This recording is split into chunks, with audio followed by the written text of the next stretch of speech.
feels like I'm doing one of these for each episode now, but I wanted to make sure that you guys were aware that come Monday, we're going to have a bonus episode that's going to be a compilation of the video chats. It's going to be the audio from the video chats that I've done with St. Pete business owners talking about the creative things that they've done to stay open as part of the effort that we're making for St. Pete openforbusiness.com.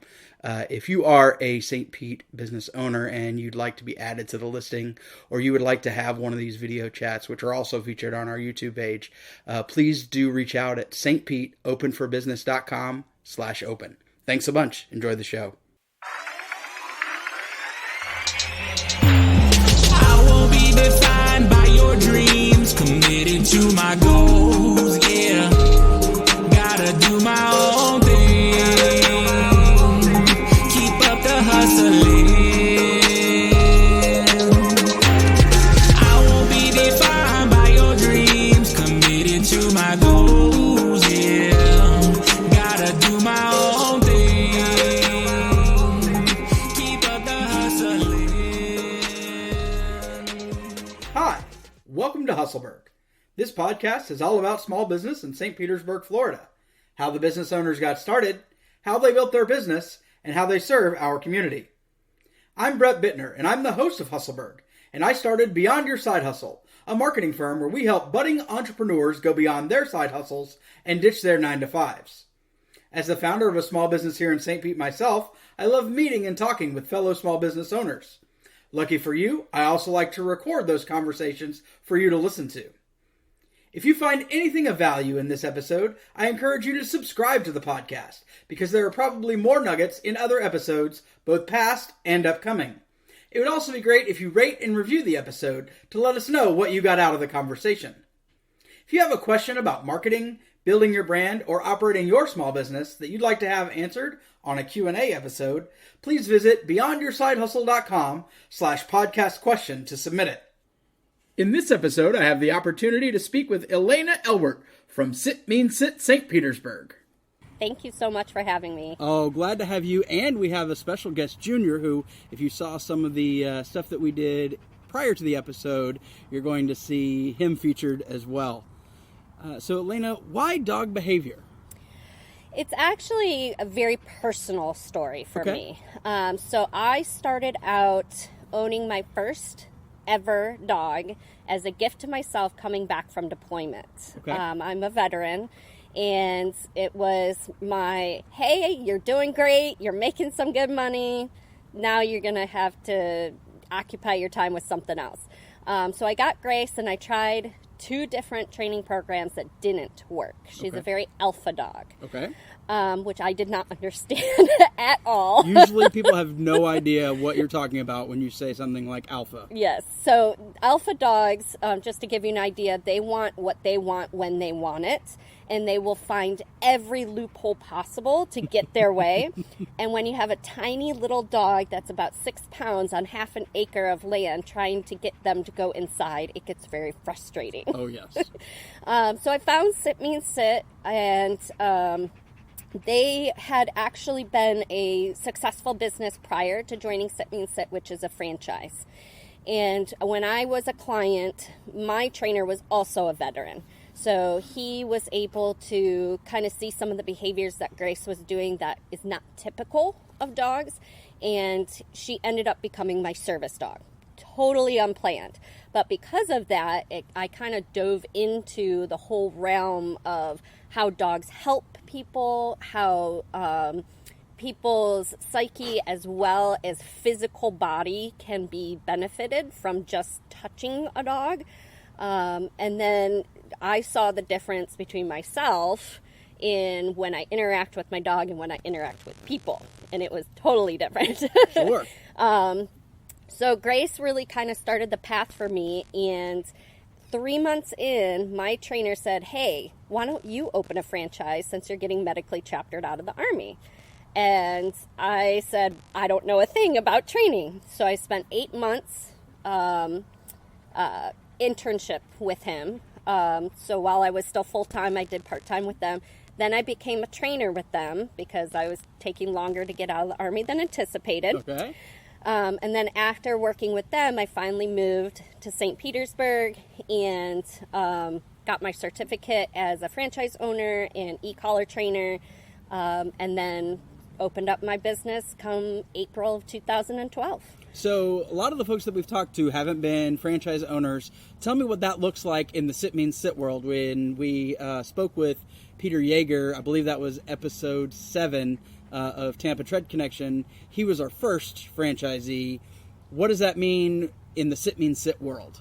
So with Sit Means Sit, it means that we get a brand.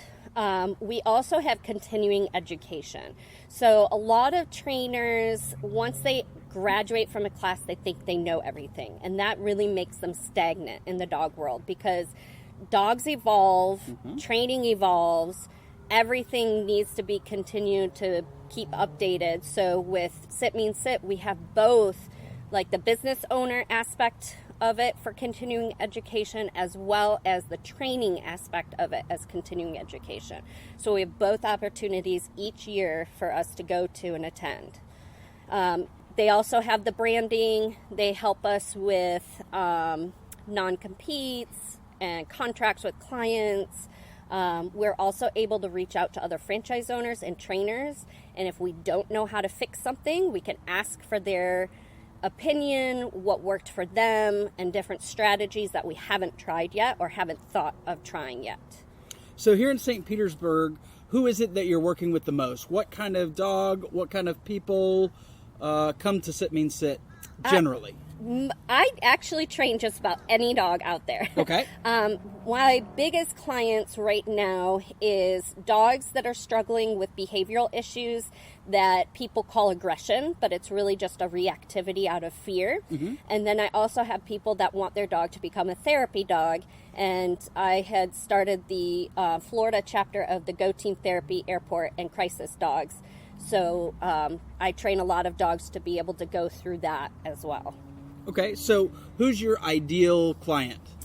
My ideal client is somebody that wants to take their dog anywhere and everywhere in St. Pete. Okay. St. Pete is trying to become the most dog-friendly city in America. That's great. And we are getting there. We have so many dog-friendly restaurants and breweries, and we even have a dog bar. And we have another bar that has a dog park in it. So there's all kinds of different places that you can take your dog. So I want to build a relationship between the handler, the owner, the parent of the dog, and get them to a point where they feel like they can literally do anything with their dog. Awesome. What should a puppy parent be looking for when they're actually out there looking to find a trainer for their dog? My biggest advice to everybody when I talk to them is ask to view training. If a trainer won't show you how they train, or they won't invite you to group classes to view, or come view a private lesson, that's usually a red flag. Okay. Everything I do is out in public. I do group classes in public. I do a lot of private lessons at public parks or at people's homes. I like to train as we live, not in a bubble. So I do all the training out in public, so I am visible to everybody. I have nothing to hide, and so if a trainer has something that they feel like they have to hide, big, huge red flag. So now what types of training do you do? Obviously, you said you work with every kind of dog. Are we talking obedience for the very beginners all the way through? You mentioned something called e-collar training. I know what that is, but I don't know that everybody else does. But that's certainly a more advanced off-leash training than what you're seeing in the group classes, private lessons, obedience stuff. So tell us a little bit about each of the types of training that you do. So I actually have a unique training system. I have a puppy class that uses treats. So it helps new puppy owners learn how to be with their puppy and get them on a leash and get them started, and proper introductions with other dogs, etc. And then once they're past 16 weeks old, they can go straight into the e-collar training. Oh, wow. So I use e-collar training as attention. So that way they can learn to focus on their handler no matter where they're at and what the distractions are. Okay.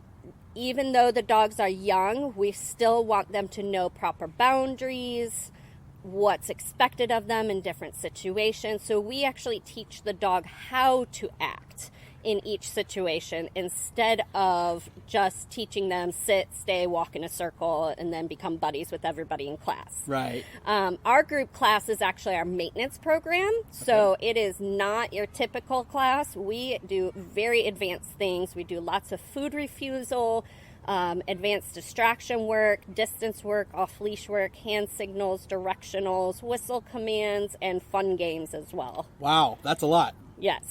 So when somebody finally has secured training for their dog, what should they expect? What are they going to encounter when they show up the first day with their dog? So the first day, we actually are able to start teaching the dog how to focus, how to sit with attention, do something called a place command, as well as come command. And that is your foundation of training. And if they don't have that foundation, you're not going to progress.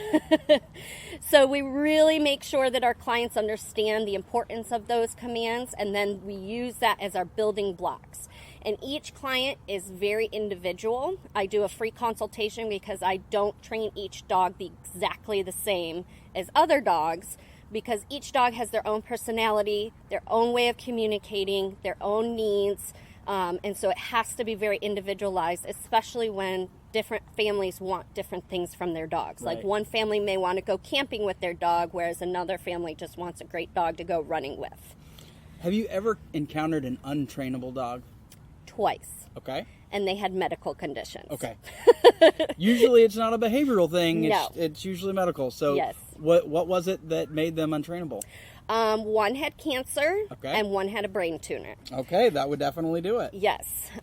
Usually when a dog becomes quote-unquote untrainable, it's because of some sort of medical issue. Okay. I actually have a friend who was a trainer whose dog she rescued was this great demo dog. She's cute, spunky, very friendly, and then all of a sudden she started to become aggressive towards people.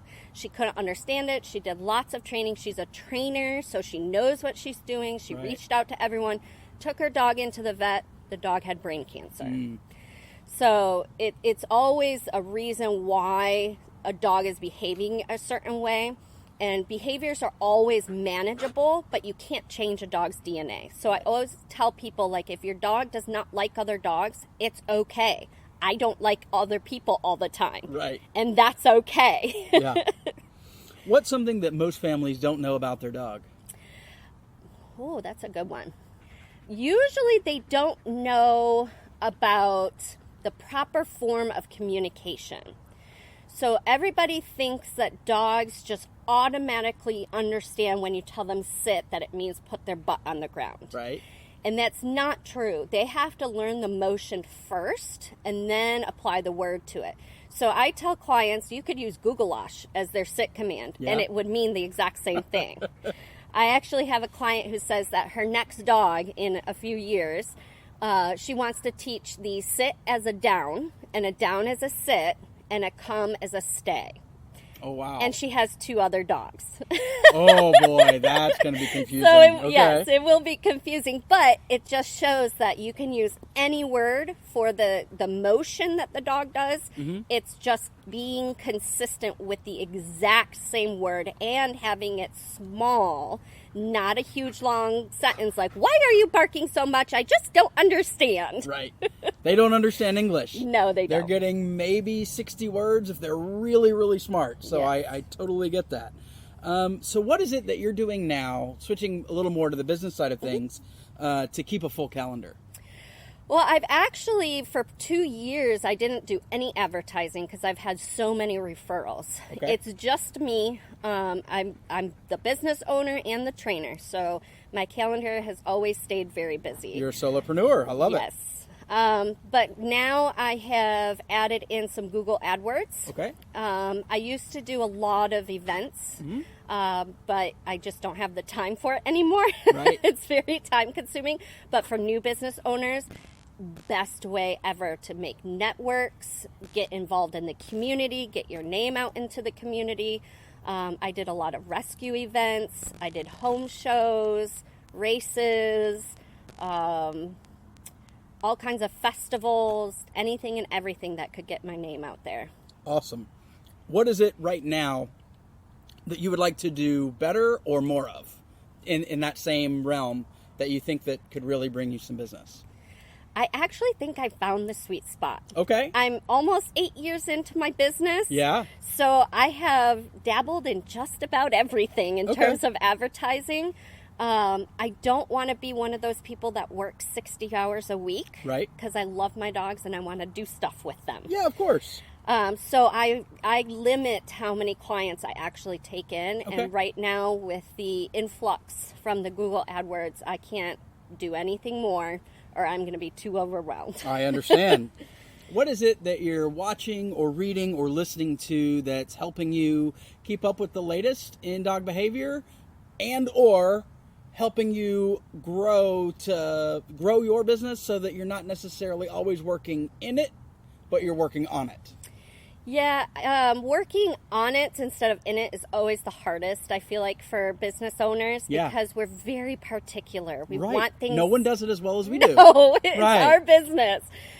So that's the biggest struggle for me is I have gone through many employees and I know I'm difficult to work for because I have a very particular way of treating clients dogs. I view that every client's dog should be treated as my own. And a lot of trainers just want the easy, fast money and not put the work in. Okay. And it is work. You're not just sitting there petting puppies all day. Yeah.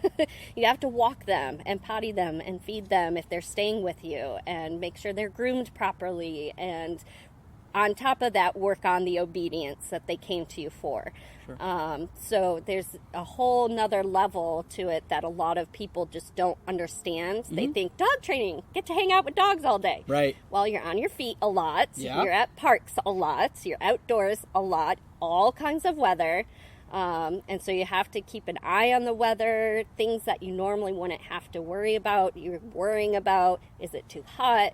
Is it now too cold? Because with our fluctuations in winter, the dogs sometimes, they aren't able to handle it as well as some other dogs. So just being able to find someone that does it the way that I do it is always going to be a struggle for me. All right. So what are you doing to keep up with what's happening in dog behavior then? I actually am part of, I don't know how many groups on Facebook. I am part of therapy dog group pages, service dog group pages, because the service dog world is rapidly changing for the better. Good. And then I'm also on a whole bunch of different Florida dog trainer groups, Florida dog business groups, Florida marketing groups, dog training marketing groups. So basically I spend at least a half an hour every day going through different posts, seeing what other people are struggling with. Because sometimes you don't realize you're struggling with something when you're in the middle of it. Points it out, right? Yes. So I kind of learn from other people as well as put my own input in there as well. There's so much information out there on dogs that it can be hard to keep on top of things. So I always try to make sure that what I'm reading is the most up-to-date and current. Okay. Because there's still things out there floating around from research back in 2001. And we're in 2020. So when you're not training dogs, what is your favorite thing to do in or around St. Pete? Go somewhere with my dog. Okay. I love to go to dog beaches. I like to go to the dog bar. I like to go to breweries that are dog friendly, restaurants that have patios for dogs.